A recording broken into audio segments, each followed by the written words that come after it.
यीशु को मानने वाले लोगों का विरोध क्यों होता है? यीशु का प्रचार करने वाले लोगों का विरोध क्यों? आंसर है उनका संदेश। They have a message. उनके पास एक ऐसा संदेश है जो संदेश पब्लिक को और संसार को डाइजेस्ट नहीं होता। आप आए दिनों इस प्रकार की घटनाओं को सुनते हैं यूट्यूब के जरिए या न्यूज के जरिए कि प्रभु के सेवकों को सताया जा रहा है, उनका विरोध हो रहा है, लोग उन पे हंसी मजाक कर रहे हैं, लोग उनसे घृणा कर रहे हैं, लोग उनकी पिटाई भी कर रहे हैं, लोग उनको अरेस्ट कर रहे हैं, प्रभु के लोगों को सताव झेलना पड़ रहा है, कई लोगों को जेल में डाल दिया गया है, कई सारे लोगों को धमकियां मिल रही है, कई सारे लोगों को मार भी दिया गया है। अगर मैं और आप प्रभु यीशु का प्रचार करते हैं, अगर मैं और आप प्रभु यीशु को मानने वाले लोग हैं, तो हो सकता है कि कई बार अपने घर से, अपने परिवार से, अपने समाज से और कई मसीही विरोधी गुटों से हमें विरोध झेलना पड़ सकता है। आज मैं आपके सामने प्रभु के वचन से प्रेरितों के काम उसका 4वां अध्याय में लिखी गई जो बातें हैं उसको एक्सप्लेन करूंगा। प्रेरितों के काम उसका जो 4वां अध्याय है, यहां पे आप देखेंगे कि जो पतरस और यूहन्ना है, वे जब लोगों को प्रभु के बारे में बता रहे थे, तब उस समय के जो अगुवे थे, लीडर थे, जो गुट था, वे क्रोधित हो जाते हैं और उन्हें जेल में बंद कर दिया जाता है। दूसरे दिन उनको कोर्ट के सामने पेश किया जाता है और उनसे कहा जाता है कि आप ये प्रचार करना बंद कर दो। तब पतरस और यूहन्ना उन अधिकारियों को जवाब देते हैं कि हम कैसे बंद कर सकते हैं जिस यीशु के नाम से आज लंगड़ा चल फिर रहा है, उस यीशु के बारे में बताना हम कैसे बंद कर सकते हैं। तब उन्होंने प्रेरित पतरस और यूहन्ना को धमकाया और उनसे कहा कि तुम सुसमाचार प्रचार करना बंद कर दो। आज का जो थीम है, आज का जो विषय है, सताव में साहस का संदेश सैकड़ों को बदल देगा। यहां पे आप देखेंगे कि प्रभु के सेवकों का सताव हो रहा था, पर उनके पास एक करेज था, उनके पास एक साहस था और उस साहस के कारण में कई सारे सैकड़ों लोगों का जीवन बदल गया। जैसे मैंने आपसे कहा शुरू में ही, यीशु का प्रचार करने वाले लोगों का विरोध क्यों? यीशु को मानने वाले लोगों का विरोध क्यों? इस प्रश्न का उत्तर जानने से पहले हमें सबसे पहले यह जानना पड़ेगा कि यीशु के प्रचार को रोकने के लिए कई व्यक्ति व कई बड़े समूह असक्रिय हैं। यीशु के प्रचार को रोकने के लिए कई व्यक्ति और कई बड़े समूह आज एक्टिव हैं दुनिया में और हमारे देश में पाए जाते हैं। ये नई बात नहीं है। पहली शताब्दी में भी जो प्रारंभिक कलीसिया थी, उन्हें सताव को झेलना पड़ा था, पर उससे परमेश्वर का काम रुका नहीं, परमेश्वर का काम बढ़ता चला गया। अगर आप पढ़ेंगे उसका 4वां अध्याय, उसके 1 पद में लिखा है, जब वे लोगों से कह रहे थे तो याजक और मंदिर के सरदार और सदूकी उन पर चढ़ आए, प्रभु के लोगों पर चढ़ आए। कौन? याजक। कौन? मंदिर के सरदार, यानी जो मंदिर को चलाने वाले लोग थे, जिन्हें मंदिर की शांति व्यवस्था की जिम्मेदारी दी गई थी, और सदूकी उन पर चढ़ आए।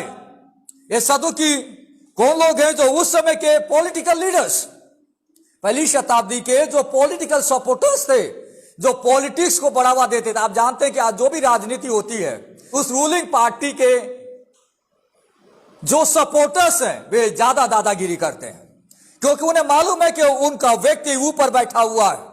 इसलिए वे अधिकारियों से ज्यादा, कलेक्टर से ज्यादा, पदाधिकारियों से ज्यादा वे नेता धमकाते हैं लोगों को। क्यों? उनको ऐसा लगता है कि उनका आदमी ऊपर जो है आज मंत्री बनकर बैठा हुआ है, इसलिए वे धमकाते हैं। इसलिए जो पॉलिटिकल पार्टियां होती है, जो राजनीति से जुड़ी पार्टियां जो होती है, वे ज्यादा प्रेशर बनाती है। ये जो सदुकी लोग थे पहली शताब्दी में, वे राजनीति से जुड़े हुए लोग थे। वे यहां पे परमेश्वर के दासों के विरुद्ध में खड़े हो जाते हैं और यहां पे उन पे चढ़ाते हैं। पद 5 में लिखा है कि दूसरे दिन ऐसा हुआ कि उनके सरदार यानी उनके जो लीडर थे और पुरानिये जो उनके एल्डर थे और शास्त्री जो बाइबल की शिक्षा लोगों को देते थे, वे लोग और महायाजक हन्ना और कैफा और यूहन्ना और सिकंदर और जितने महायाजक के घराने के थे, सब यरूशलेम में इकट्ठा हुए। सब यरूशलेम में यहां इकट्ठे हो जाते हैं। जब आप यहां पे देख रहे हैं, पहली शताब्दी में यीशु के प्रचार को रोकने के लिए कई इंडिविजुअल्स और कई बड़े बड़े समूह सक्रिय थे और आज भी वो परिस्थितियां हमें देखने को और झेलने को मिल रही है। वे उन्हें पकड़ लेते हैं और सभा के सामने वे उनको बुलाते हैं और उनसे पूछताछ करते हैं। सभा क्या है? सभा में बड़े बड़े लोग थे। कौन लोग थे? जो उस समय के याजक। कौन लोग थे? जो उस समय मंदिर का संचालन किया करते थे या संचालन की जिम्मेदारी उन्हें दी गई थी। यानी वे बड़े लोग थे, जैसे कोई बड़े मंदिर का संचालक है, यानी उसके पास पावर है। सदुकी एक पॉलिटिकल विंग था। शास्त्री यानी जो धर्म की शिक्षा लोगों को देते थे। यहां पे आप देख रहे हैं महायाजक। महायाजक यानी कौन? जो उस समय का सबसे बड़ा धर्मगुरु, मंदिर का धर्मगुरु। वे और उसका घराना, पूरा घराना वहां पे है और यीशु का प्रचार को रोकने का प्रयास कर रहे हैं। वहां पे जो सभा थी जिसे सेनहेद्रिन कहा जाता है, इसका मतलब क्या है? यानी जो भी केस होता था उस शहर में, यरूशलेम में या किसी भी शहर में, वहां पे एक कोर्ट बना हुआ करता था। इस्राएली जो लोग होते थे उनमें एक कोर्ट प्रथा होती थी। आज भी हमारे देश में कोर्ट प्रथा होती है। उस समय उस शहर का जो कोर्ट सिस्टम था, हिंदी भाषा में यह शब्द इस्तेमाल हुआ है महासभा या सभा। आज की भाषा में मैं कहूं तो उसे कोर्ट। ये जो कोर्ट होता था, इस कोर्ट में महायाजक को यानी जो गुरु होता था उसको मिला के टोटल 71 लोग रहा करते थे। और ये सारे जो लोग होते थे वे सारे मैटर्स को सॉल्व किया करते थे। और यहां पे यीशु का प्रचार को रोकने के लिए यहां पे एक सेनहेद्रिन बैठी हुई है, यहां पे महासभा बैठी हुई है। और आज की भाषा में यह था सुप्रीम कोर्ट। यह डिस्ट्रिक्ट कोर्ट नहीं था। ये जो सेनेद्रिन होता था वो फाइनल डिसीजन लेता था। जैसे हमारे देश में सुप्रीम कोर्ट जो होता है वो फाइनल डिसीजन लेता है, उसके अगेंस्ट में कोई नहीं जा सकता। डिस्ट्रिक्ट कोर्ट के अगेंस्ट में इंसान जा सकता है और सेटिस्फाई नहीं है तो सुप्रीम कोर्ट में अपील कर सकता है, पर उसके पास लास्ट चांस है सुप्रीम कोर्ट। वैसे ही पहली शताब्दी में जो सभा होती थी यरूशलेम में, जिसे हम सेनेद्रिन कहते हैं, एक काउंसिल होता था, वो सुप्रीम कोर्ट होता था। और यहां पे पतरस और यूहन्ना को लाके खड़ा कर दिया है। मैं आपको यह बताने का प्रयास कर रहा हूं कि यीशु का प्रचार को रोकने के लिए कई व्यक्ति, वो कई बड़े समूह आज भी सक्रिय है। दूसरी बात आपको जानना बहुत जरूरी है, यीशु के प्रचार को रोकने के लिए लोग कई तरीके अपनाते हैं। विरोध के रूप में, विरोध के कई तरीके अपनाते हैं। और कई घटनाओं में हम देखते हैं कि यहां तक वे पुलिस को भी दबा देते हैं।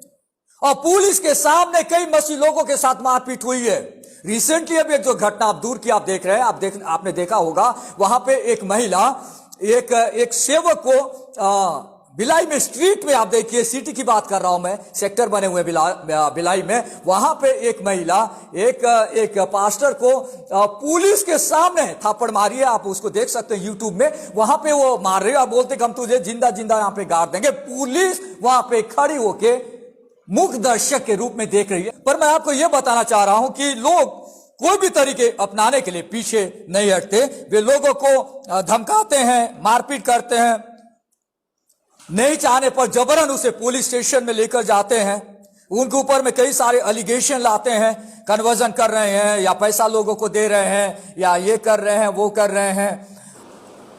लेकिन आप देखिए पश्चात में वे उन्हें बीच में खड़ा करके पूछने लगे कि तुमने यह काम किस सामर्थ से और किस काम से किया है।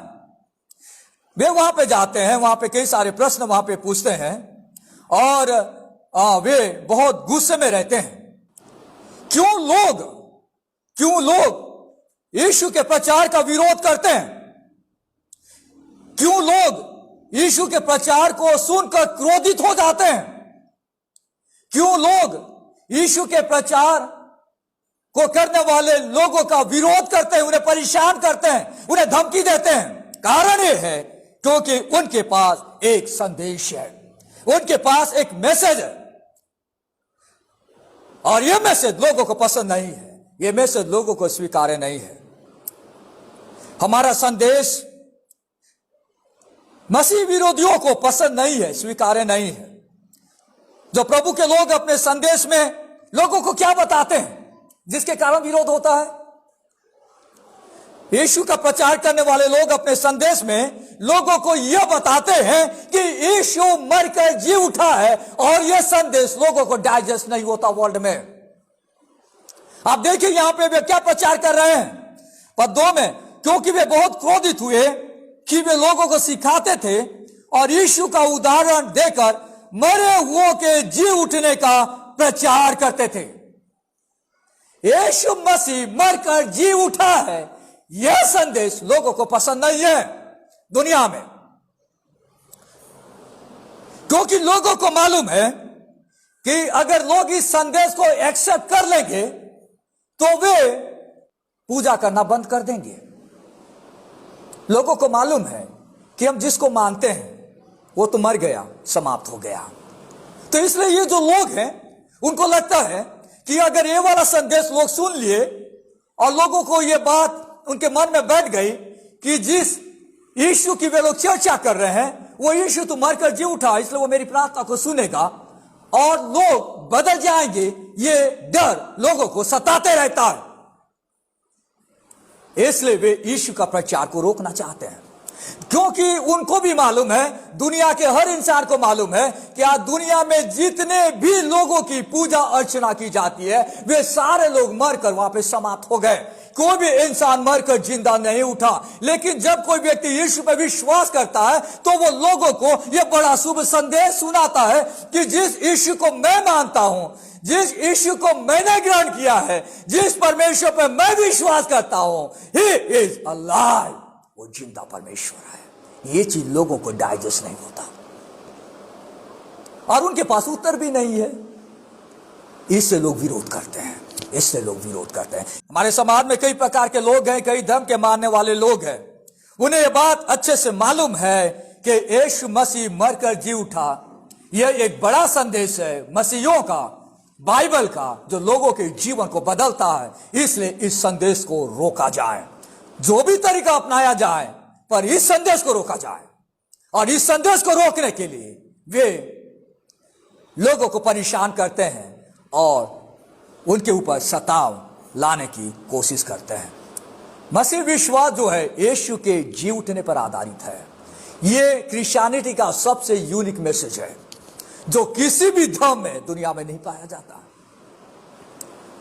किसी व्यक्ति को आप कहेंगे, नेचुरली उसके मन में उस यीशु को जानने की प्रेरणा जागृत होगी कि यार मैं जिस परमेश्वर को मानता हूं वो तो मैं इंसान की बनाई गई वस्तु को मानता हूं, जिस परमेश्वर को तू मानता है वो तो जीवित परमेश्वर है। जब इंसान दुखी रहता, परेशान रहता है, जीवित परमेश्वर पर विश्वास करना चाहता है और इस संदेश को रोकने के लिए प्रभु के प्रचार का विरोध किया जाता है। और यहां पे वही चीज हो रहा है। देखिए दूसरा एक एक महत्वपूर्ण कारण जो आगे आप देखेंगे उसके 11-12 पद में लिखा, यह वही पत्थर है जिसे तुम राजमिस्त्रियों ने तुच्छ जाना और वह कोने के सिरे का पत्थर हो गया है, किसी मनुष्य के द्वारा उद्धार नहीं, क्योंकि स्वर्ग के नीचे मनुष्यों में और कोई दूसरा नाम नहीं दिया गया जिसके द्वारा हम उद्धार पा सके। यीशु का प्रचार करने वाले लोग अपने संदेश में लोगों को यह बताते हैं कि यीशु ही उद्धार पाने का एकमात्र रास्ता है, और ये में से लोग एक्सेप्ट दुनिया में नहीं करते। दुनिया के हिसाब से बहुत सारे रास्ते हैं, सब एक जगह पहुंचाते हैं। सिर्फ मसीही व्यक्ति बोलता है यीशु ही रास्ता है। क्यों?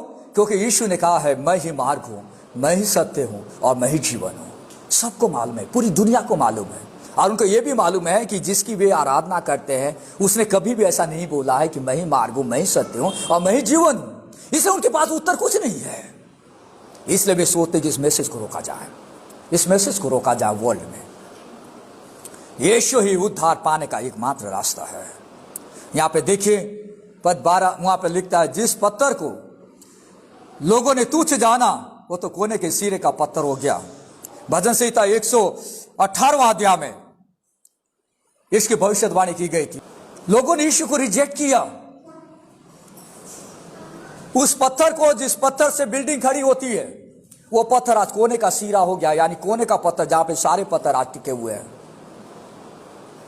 पद 12 में किसी दूसरे के द्वारा उद्धार नहीं, स्वर्ग के नीचे मनुष्यों में कोई दूसरा नाम नहीं दिया गया जिसके द्वारा हम उद्धार पा सके।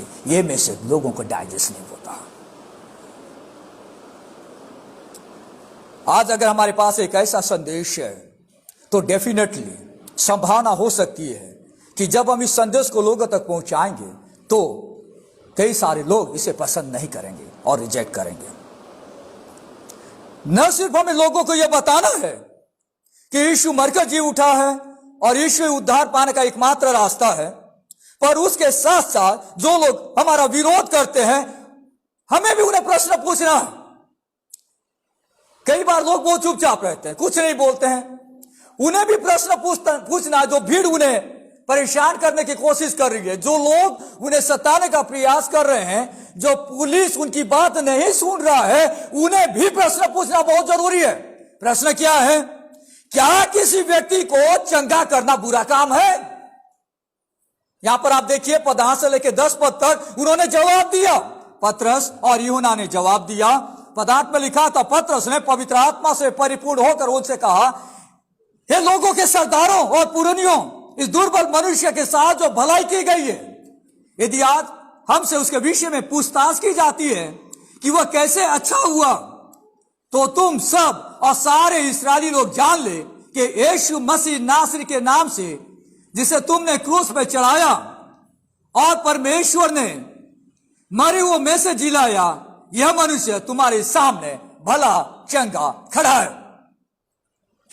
हमारा विरोध करने वाले लोगों से हमें पूछना है कि क्या किसी व्यक्ति को चंगा करना बुरा काम है?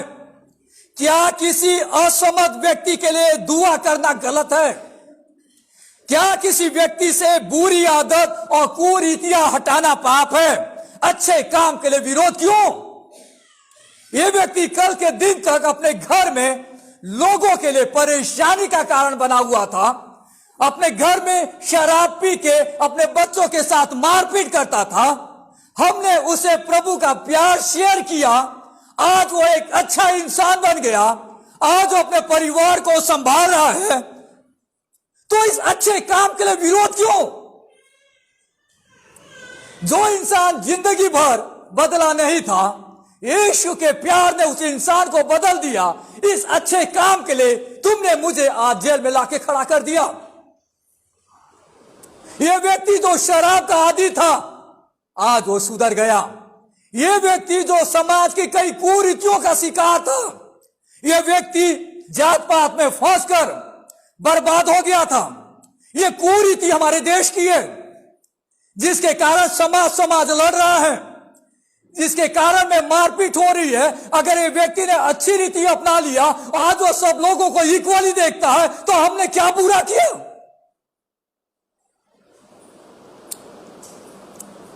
यह व्यक्ति जो बीमार था, वो हमारे पास आए और हमसे कहा कि हमारी ये बीमारी है, आप हमारे लिए प्रार्थना करिए।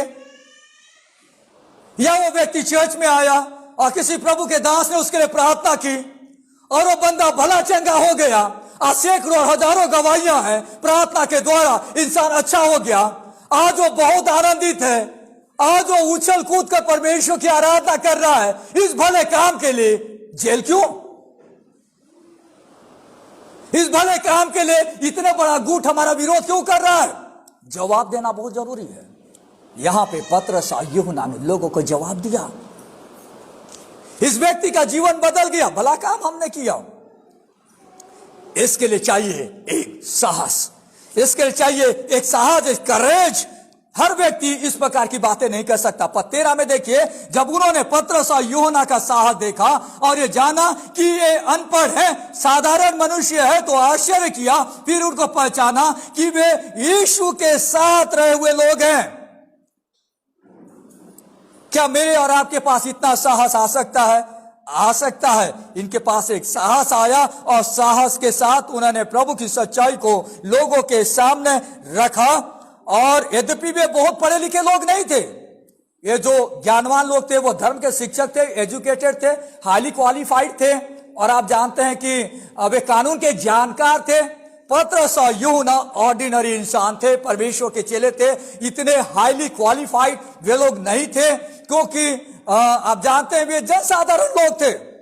पर उनके पास साहस था, उनके पास करेज था, उनके पास हिम्मत था, और हिम्मत के सामने लोगों ने घुटना टेक दिया। अगर कोई इंसान आपका विरोध करता है, कोई इंसान आपका विश्वास के बारे में प्रश्न पूछता है, तो चुपचाप बैठने के बजाय आपके अंदर में साहस को पैदा करिए। आप लोगों से पूछिए, जैसे मैं आज आपसे कह रहा हूं, लोग घुटने टेक देंगे आपके सामने में। उसके लिए बहुत हाईली क्वालिफाइड होने की जरूरत नहीं है कि मैं बहुत पढ़ा लिखा नहीं हूं और मुझे जवाब देना नहीं आता।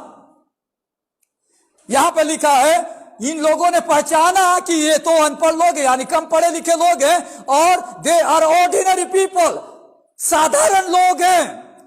पर इनके पास साहस किधर से आया? उन्होंने जाना और कहा कि ये तो यीशु के साथ रहे हुए लोग हैं।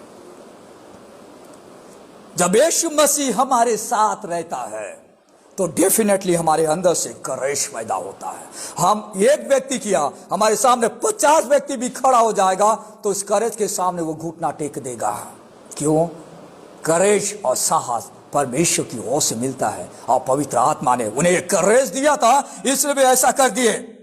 आज मैं आपके सामने जब इस बात को रख रहा हूं, उसके पीछे कारण यह है कि मैं आपको एक प्रकार से ट्रेन करना चाहता हूं, क्योंकि अभी परिस्थितियां बदल गई है, सिचुएशन बदल गए हैं। ऐसी स्थिति में हमें लोगों को यह मैसेज पहुंचाना है। हमें भी इस बात को जानना बहुत जरूरी है कि यीशु का प्रचार करने वाले लोगों का विरोध क्यों हो रहा है, और सत्ता में हम कैसे साहस का संदेश दें।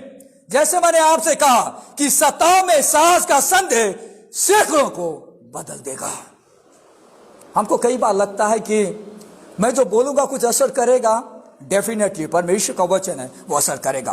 प्रोत्साहन के तौर पे मैं 14 पद से लेकर 16 पद तक कुछ बातें आपसे कहना चाहता हूं। नंबर 1, वास्तविक चंगाई को कोई भी व्यक्ति नकार नहीं सकता। जब कोई व्यक्ति आपका विरोध कर रहा है, आप हमेशा याद रखिए, हमेशा लोगों से कहिए, अगर आपने भी चंगाई को पाया है तो आप भी सीना तान कर लोगों को बताइए, क्योंकि वो वास्तविकता लोगों ने देखा था कि आपकी स्थिति बहुत खराब थी, आप मरने वाले थे, यीशु ने आपको चंगाई दी है। तो वास्तविक चंगाई को लोग नहीं नकार सकते, क्योंकि आपके पड़ोसी लोगों ने आपको देखा था, आपके समाज के लोगों ने आपको देखा था, आपके साथ काम करने वाले लोगों ने देखा था कि आपकी जिंदगी कैसी थी, और आज आपने कैसे परमेश्वर की चंगाई को पाया है। Genuine miracle, nobody can deny. वास्तविक चंगाई को लोग नकार नहीं सकते। 14 से 16 में आप देखते हैं, यहां पे उस मनुष्य को जो अच्छा हुआ था, उनके साथ खड़े देखकर के विरोध में कुछ ना कह सके, परंतु उन्हें सभा के बाहर जाने को आज्ञा देकर वे आपस में विचार करने लगे कि हम इन मनुष्य के साथ क्या करें, क्योंकि यरूशलेम के सब रहने वालों पर प्रकट है कि इनके द्वारा एक प्रसिद्ध चिन्ह दिखाया गया है और हम उसका इनकार नहीं कर सकते। द बेस्ट अपॉर्चुनिटी मैं हमेशा लोगों को कहता हूं, अगर आप बीमार थे, अगर आप तकलीफ में थे और आपने परमेश्वर की चंगाई और परमेश्वर की सामर्थ का अनुभव किया, तो आपके पास बेस्ट तरीका है लोगों को अपने विश्वास को बताने का। पुलिस उसे एक्सेप्ट करती है, नहीं एक्सेप्ट करती है, it is up to them. हमारे विरोध करने वाले उसे एक्सेप्ट करते हैं या नहीं करते हैं, उनके ऊपर की बात है। पर मेरा मोहल्ला, मेरे दोस्त तो एक्सेप्ट करते हैं कि मेरे साथ वास्तविक चंगाई परमेश्वर ने दी है। वास्तविक चंगाई को कोई नकार नहीं सकता। नंबर 2, हमें याद रखना चाहिए कि प्रभु के काम करने वाले लोगों को धमकियां भी मिल सकती है, और आज भी ऐसा हो रहा है। 17 पद में लिखा है, परंतु इसलिए कि यह बात लोगों में और अधिक फैल न जाए, हम उन्हें धमकाएं कि वे इस नाम से फिर किसी मनुष्य से बातें न करें। हम उन्हें धमकाएं। तब उन्हें बुलाया और चेतावनी देकर यह कहा, यीशु के नाम से कुछ भी न बोलना और न सिखाना। हमें धमकियां भी मिल सकती है, कई जगहों पे धमकियां मिल भी रही है प्रभु के लोगों को, या लोग हमसे नाराज होकर या हमसे क्रोधित होकर हमें धमकी भी दे सकते हैं कि तुम यीशु को मानना बंद कर दो। कई लोगों के साथ ऐसा हो रहा है। तीसरी बात हमें जानना बहुत जरूरी है, वो यह है, पद 19 से 20 में लिखा है, परंतु पतरस और यूहन्ना ने उनको उत्तर दिया, तुम ही न्याय करो, क्या यह परमेश्वर के निकट भला है कि हम परमेश्वर की बात से बढ़कर तुम्हारी बात सुने? क्योंकि यह तो हमसे हो नहीं सकता कि जो हमने देखा और सुना है वह न कहें। हमेशा सुनाए जो आपने सुना और देखा है। अगर आपने किसी व्यक्ति को चंगाई पाए हुए देखा है और आपने उसके बारे में सुना है, तो आपको हमेशा लोगों को बताते रहना चाहिए, क्योंकि परमेश्वर चाहता है कि हम परमेश्वर के बारे में लोगों को बताएं। परमेश्वर की भलाइयां जो हमने अपने जीवन में अनुभव किया है, जो हमने देखा है और जो हमने सुना है, उसे हमेशा लोगों को बताते रहना चाहिए। और आखिरी एक बात वहां पर लिखता है, अगर आप देखेंगे 21 और 22 पद में वहां पर लिखा है कि सताव में भी परमेश्वर की तारीफ होती है। हमें इस बात को जानना बहुत जरूरी है। देखिए वहां पर लिखता है पद 21 में, तब उन्होंने उनको और धमकाकर छोड़ दिया, क्योंकि लोगों के कारण उन्हें दंड देने का कोई दाव नहीं मिला, इसलिए कि जो घटना हुई थी उसके कारण सब लोग परमेश्वर की बड़ाई करते थे। वह मनुष्य जिस पर यह चंगा करने का चिन्ह दिखाया गया था 40 वर्ष से अधिक आयु का था। जिसको चंगाई मिली थी वह 40 साल से ज्यादा उम्र का था, और लोग परमेश्वर की बड़ाई कर रहे थे। लोगों को सताव में निराश नहीं होना चाहिए। क्यों? सताव में भी परमेश्वर की महिमा होती है। हम कई बार नहीं जान सकते कि सताव क्यों हो रहा है, पर आप देखिए कई बार सताव होने के बाद, विरोध होने के बाद लोग, कई सारे लोग जब उस न्यूज को सुनते हैं, उस व्यक्ति की गवाही को सुनते हैं कि मेरे साथ ऐसा हुआ, कई सारे लोगों का जीवन बदल जाता है। परमेश्वर की बड़ाई होती है। सताव में भी परमेश्वर की बड़ाई होती है। लोग हमें बांध कर रख सकते हैं, याद रखिए, लोग हमें बांध कर रख सकते हैं, परमेश्वर के वचन को बांधकर दुनिया का कोई भी इंसान जेल में नहीं रख सकता। We may be bound but not God's word. परमेश्वर के वचन को कोई बांध कर नहीं रख सकता। आज मेरा और आपके लिए बड़ा संदेश है। हमें साहस के साथ संदेश सुनाना है। साहस के साथ संदेश सुनाए, डरे नहीं, सैकड़ों बदल जाएंगे। पद 3 में देखिए, उन्होंने उन्हें पकड़कर दूसरे दिन तक हवालात में रखा, क्योंकि संध्या हो गई थी। पर पद 4 में लिखा है, परंतु वचन के सुनने वालों में से बहुतों ने विश्वास किया, और उनकी गिनती 5000 पुरुषों के लगभग हो गई। अध्याय 2 में आप देखते हैं 3000 लोगों ने प्रभु को ग्रहण किया, और आज के दिन जब उन्होंने प्रचार किया तो 2000 लोग और जुड़ गए। हाँ, यह संभव है कि संदेश से सताव हो सकता है, पर याद रखें, सताव में भी आपके द्वारा दिया गया साहस का संदेश सैकड़ों और हजारों लोगों के जीवन को बदल सकता है। और आजकल ये प्रैक्टिकली संभव है। कई सारे लोग अपनी गवाहियों को मीडिया के जरिए लोगों तक पहुंचा रहे हैं कि विरोध में भी कैसे परमेश्वर ने लोगों के जीवनों में काम किया। सताव में भी परमेश्वर की महिमा होती है। इसलिए आइए सताव में साहस का संदेश सुनाएं, न डरें, सैकड़ों बदलेंगे। जैसे मैंने आपसे कहा सताओं में साहस का संदेश सैकड़ों को बदलेगा। एक लाइन में, एक पंक्ति में पतरस और यूहन्ना हमसे आज कुछ कहना चाहते हैं, वह ये है, साहस के साथ संदेश सुनाएं, सैकड़ों बदल जाएंगे। आइए प्रार्थना करते हैं। प्यारे प्रभु, हम धन्यवाद देते हैं सुंदर वचन के लिए जो आपने दिया है। जिस जगह में, जिस देश में, जिस संसार में हम रहते हैं, आपके लोगों का विरोध किया जाता है, पर आप हमें साहस देते हैं कि हम साहस के साथ संदेश और सुसमाचार लोगों को सुनाएं, और आप सैकड़ों और हजारों लोगों के जीवन को बदल देते हैं। प्रभु, आप हमारी सहायता और मदद करें कि हम न डरें, पर हम प्रभु आपके जी उठने के संदेश को हर व्यक्ति तक पहुंचाएं साहस के साथ। प्रार्थना प्रभु यीशु के नाम से मांगते हैं, आमीन।